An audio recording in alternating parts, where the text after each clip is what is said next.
Good morning, Knicks Nation. Today is Thursday, the 27th of May, 2021. I hope your family is well, that you're COVID-free, disease-free, and that all your needs are being met today.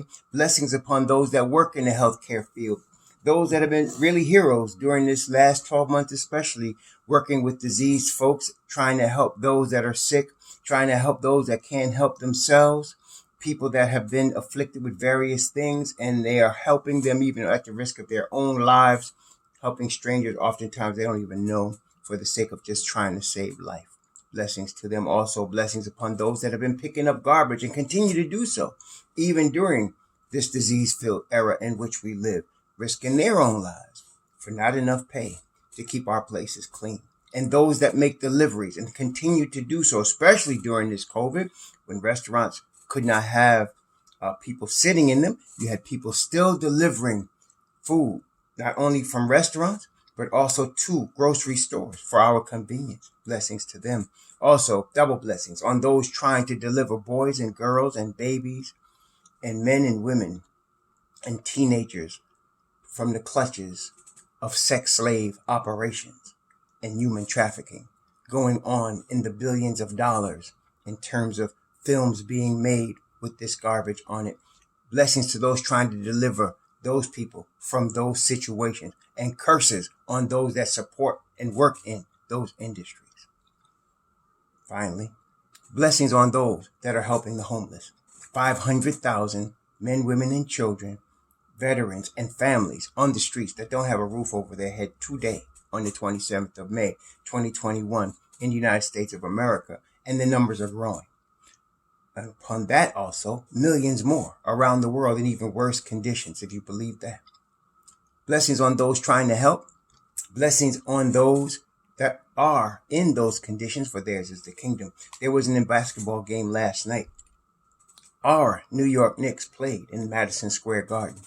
The second game of a 7-game series in the first round of the playoffs against the Atlanta Hawks. As we expected, the Knicks held the Hawks last night to under 100 points.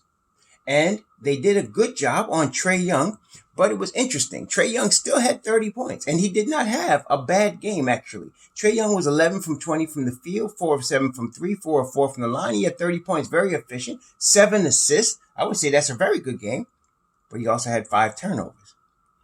But what was very interesting, I expected the Knicks defense to come up a notch, and they did. And the Knicks defense was already good. I mean, it was a 107-105 game on Sunday. So the Knicks defense was already good. Of course, we expected it to go up a notch. And it did. They held Atlanta to 92 points. And what was surprising, my estimation, and I think a lot of people, were that, Trae Young is the head of the snake. As he goes, so Atlanta goes. Okay? And so he had 30. But Bogdan Bogdanovic, which I would consider at this point one of the top 3 shooters in the NBA in terms of this, especially this last 3 or 4 months. He's been lighting it up since he has come back from his injury, shooting over 50% from the 3-point line and probably taking at least 6, 7. I didn't look at the stats, but I know he's taking at least 6, 7 attempts a game and hitting over 50%. So he has been red hot. He was 2 of 13 last night. 2 of 13. And it wasn't just that he was off. The Knicks were in his behind. Then also, you had John Collins. John Collins, who's looking for a max contract. John Collins, who really has played at a high level this season, was on a nut last night. 0 for 2 from the 3-point line. 0 for 2 from free. And he only took 2 shots. He played 15 minutes. Maybe he was hurt. But the Knicks defense was on point last night. Speaking of point. Also, wait, let me just also mention one thing. DeAndre Hunter, who had been a little bit baby Nick killer, coming on Sunday. He's been a good player. Coming out of University of Virginia, that guy could play. We knew that. He was a good player coming in the draft. We liked him in the draft. We knew he wasn't going to have a shot at him, and he was gone early. And he has become, one of their regular players. Young guy. I don't think DeAndre Hunter, I don't think he's 22 years old yet. Did he play 4 years? Let me look at this. DeAndre Hunter's 23. Okay, he's 23 years old. So he did play 4 years at Virginia. He's a good player. He had 18, but he was 3 of 10 last night and 3 of 8 from 3. So the Knicks did a really good job on the ancillary players. So it looked like the strategy was lock everybody else up and let Trae Young beat you. Okay? Lock everybody else up and let Trae Young beat you. And they did a good job and did that. But speaking of point guards, Tom Thibodeau did start Elfrid Payton again last night. I think to everybody's disappointment. You got to take the good with the bad. Number one, we know there's no such thing as a perfect basketball coach. There's no such thing. The closest thing you really got to me to a perfect basketball coach, man, that would have had to be maybe Pat Riley. No, it's Papa. It's Pop. Yeah, Popovich. People might say stuff like Red Auerbach, which I have to agree with that too. But I would not put Phil Jackson in that category. The reason I kind of discount guys that come on loaded teams. Okay, Phil Jackson coached Michael Jordan and Scottie Pippen. Then he coached Shaquille O'Neal and Kobe Bryant. So come on, I got to discount his game for that. Whereas Pat Riley went from a loaded Lakers team to the Knicks, who had Patrick Ewing and a bunch of nobodies, and they went to the finals. Then he went to Miami, started from scratch. And before, they had this was Shaq when he was old and he was done basically. And he took a young D Wade and they won the championship. So I give Pat Riley those type of respect. Even now, as you can see, he's not coaching, but it's his culture with Eric Spoelstra that you see on that team. And they're always in the thick of it, no matter what they got. So I give him props. But I think Popovich is probably the best coach in the NBA history. I have to give that to him. There's a lot of good coaches in the NBA, and there have been a lot of good in history, obviously.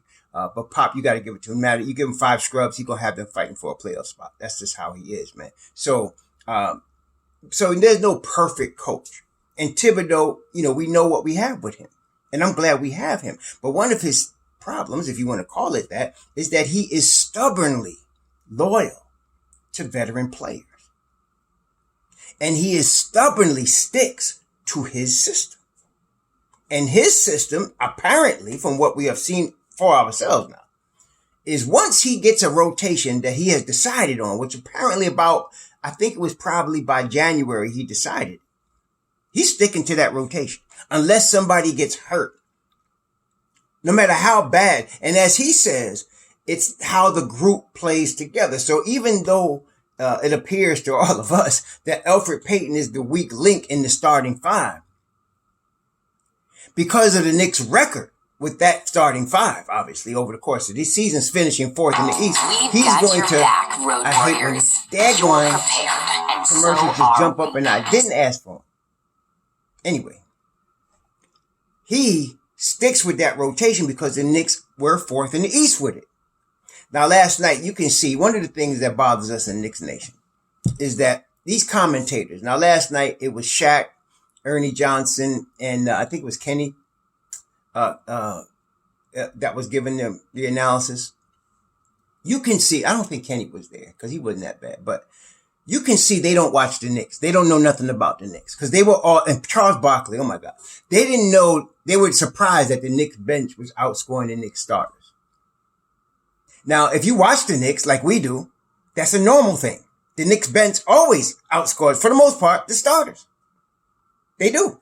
And then when you get to the end of the game, what Tibbs does is he combines the bench plays with the starters, what he did last night. At the end of the game, you see a D Rose, you see an IQ on the floor. Or, well, actually it was D Rose on the floor last night. At the end of the game, he took out, obviously, Alec Burke. Now, this was the difference, though.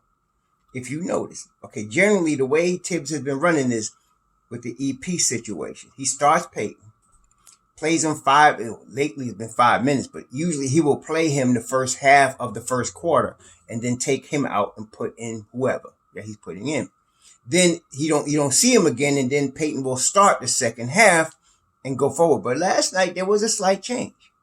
Payton did not come back off the bench after he started the game. He played 5 minutes last night out of a 12-minute first quarter. And within 7 minutes, he put D Rose in there.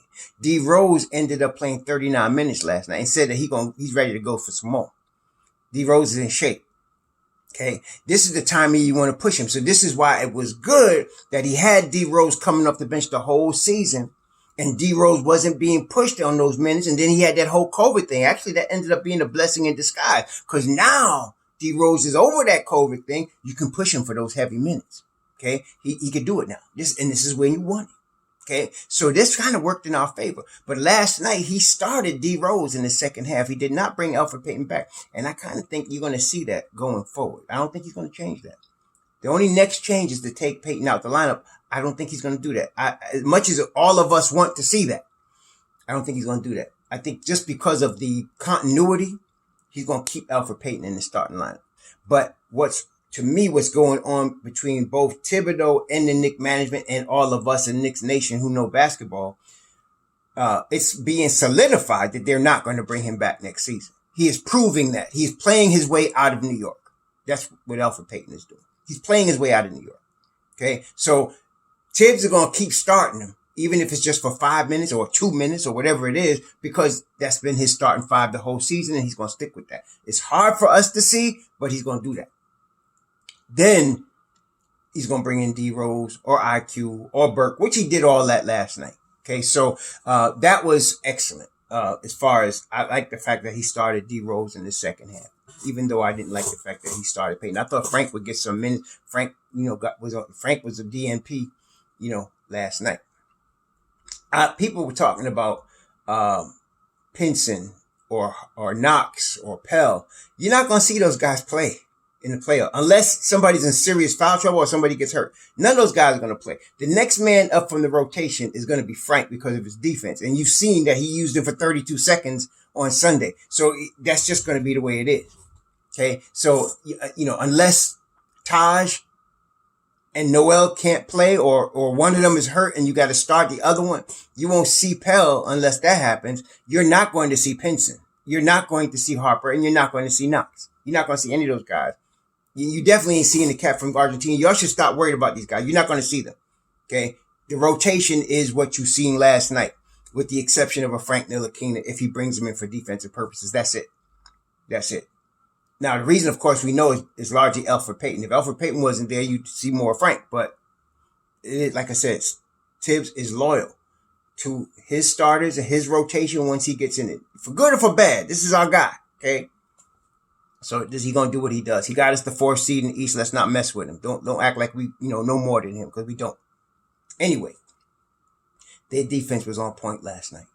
And the first half, Trae Young was shooting from half court and they were going off. And the first 2 quarters, the Knicks were down 7 in the first quarter down. They ended up the second quarter. It was 44-57. They were down 13. But what I liked about last night, y'all know in Knicks Nation who actually watched the Knicks, right? The third quarter has been our Achilles heel all season. All season. But last night, they turned it up in the third quarter, y'all. That defense was on point. And last night, we outscored them by 14. Matter of fact, I think when you go from the second quarter to the third quarter, or from the third to the fourth, it was like a 30-4 run the Knicks went on. And that was because, if you looked, right, it wasn't how hot we was getting offensively, it's how many stops. You see? That's what we all know this, right? The Knicks game is predicated on defense. When we get stops, good things happen. Even when we're not shooting the ball well. Now, last night, as far as shooters, the Knicks, as a team, we shot 36% from 3. We shot 38% from the field. Not great. Good from 3, pretty decent, a little above league average, and 74% from the line, which is not great. So it wasn't like we had a great shooting game last night, but we held the Hawks to 27% from 3 and 37% from the field at the same time. The defense was Tibbs let the dogs out last night. It was really on point. I was really excited about that defense. I like Julius. Now, this is the thing about Julius, and watching his game last night and analyzing his situation. He has totally been out of sync. In the first half, he was out of sync. So out of sync he was that a couple of times he went to the hole, beat his man, had a wide open shot, but because he thought help was coming, even if it wasn't, he was throwing the ball to somebody else or turning it over. Last night he had, 4 turnovers. Okay. He was either tossing it to somebody else and giving up a shot that he had because he thought help was coming, because they had gotten in his head a little bit. So this is where the second half of last night, to me, is a function of a few things. It's a function of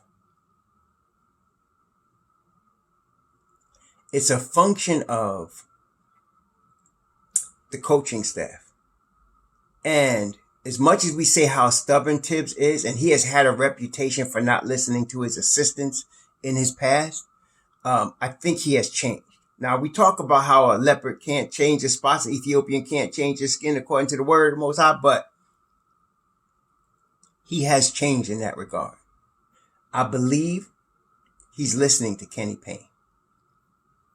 I believe he's listening to Johnny Bryant.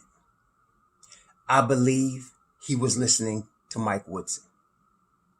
This is the change in Tom Thibodeau. Now, he still plays his starters heavy minutes. Last night, Julius played 36 minutes. Bullock played 31 minutes.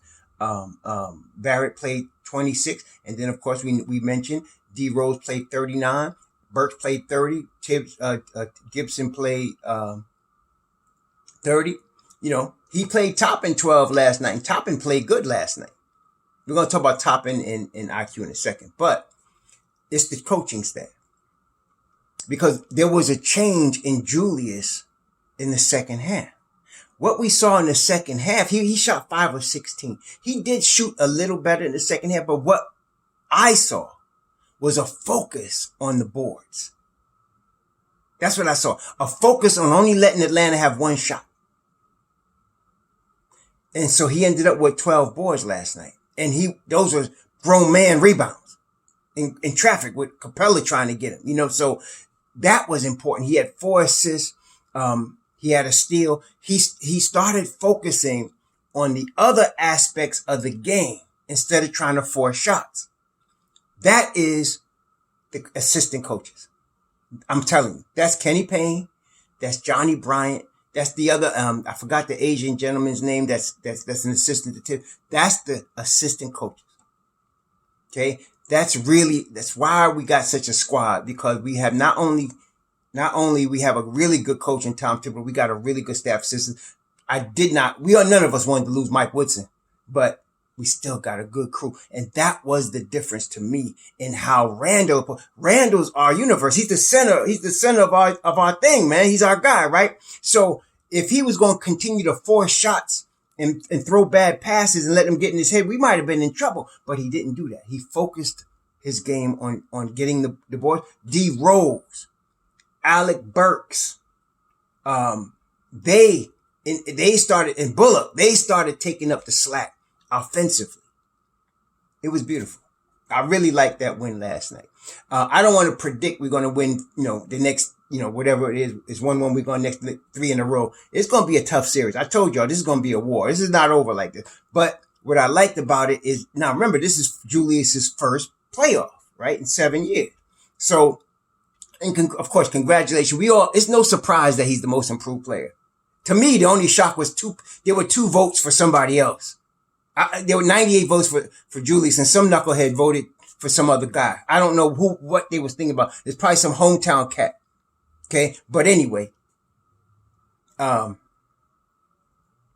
was I saying? So anyway, to me, that's the difference now. And this is his first play, and he's learning. He's learning to let the game come to him. He's learning that if he's not shooting well, to get his other guys involved, trusting his teammates. Of course, now he's 100% better defender than he ever was before. Okay. So this playing under Tibbs has really helped that aspect of his game. So he's always been a good rebounder, but now he's much better defender. And that all showed last night.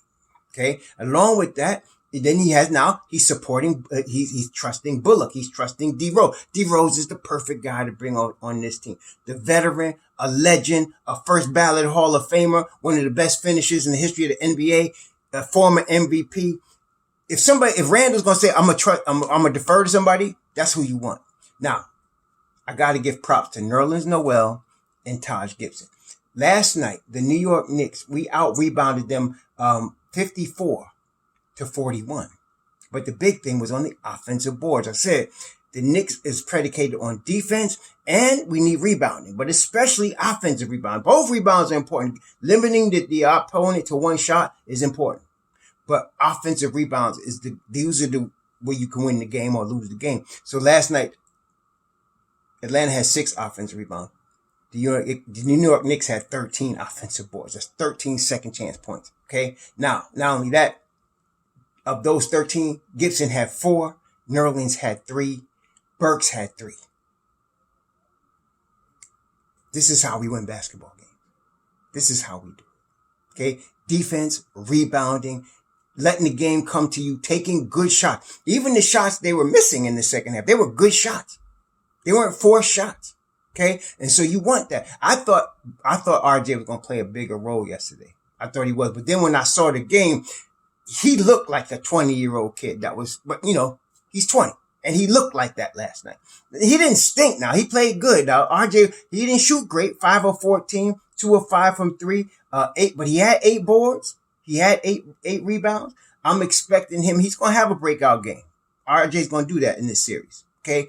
But he looked like a 20-year-old kid trying to figure out his first playoff yesterday. He definitely did. He definitely did. So, next game is Friday. I won't be able to see that Friday night, but of course I'm going to watch the replay on Saturday night. I'm actually expecting a Knicks win in the first game against Atlanta in Atlanta. I'm expecting a Knicks win because I'm expecting that there's going to be adjustments on both sides, but when those adjustments come down to it, it's going to be the Knicks defense against the 3-point shooting of Atlanta. And as we saw last night, I'm expecting the Knicks defense to continue on a high level for 48 minutes. D Rose is the key. He was MVP last night. D Rose had 26 points. He didn't shoot the ball well, but he was aggressive. And speaking of that, that's what we liked about both Obi Toppin and IQ. IQ shot the ball terribly, but he was very effective because even though he was 2 of 9, he was a threat, and he was really a threat, and he was getting aggressive, and that takes pressure off Julius. Same with Obi Toppin. A couple of times during they do the weave, Obi always hands the ball off. A couple of times last night, he faked the handoff and went for his. I like that. He got his stuff swatted one time. He got to go a little harder. This ain't the NCAA. He learning that. But I think we're going to be all right there. Obi's a player. Obi's definitely a player. Okay. The only problem is that he's got an all-NBA guy in front of him, but Obi is really good. He's going to be really good. I'm telling you, if he played for the Minnesota Timberwolves or the Cleveland Cavaliers, he'd average 20. He would. I believe he would. But he's not on that team. He's on the number 4 seed team in the Eastern Conference, playing behind an all NBA 4. So is what it is. Okay. But I'm glad he's on our team. We got that depth. He played 12 minutes last night, got 8 points. He did good. He only had 2 personal fouls. That's good. He had a block. He had 3 boards.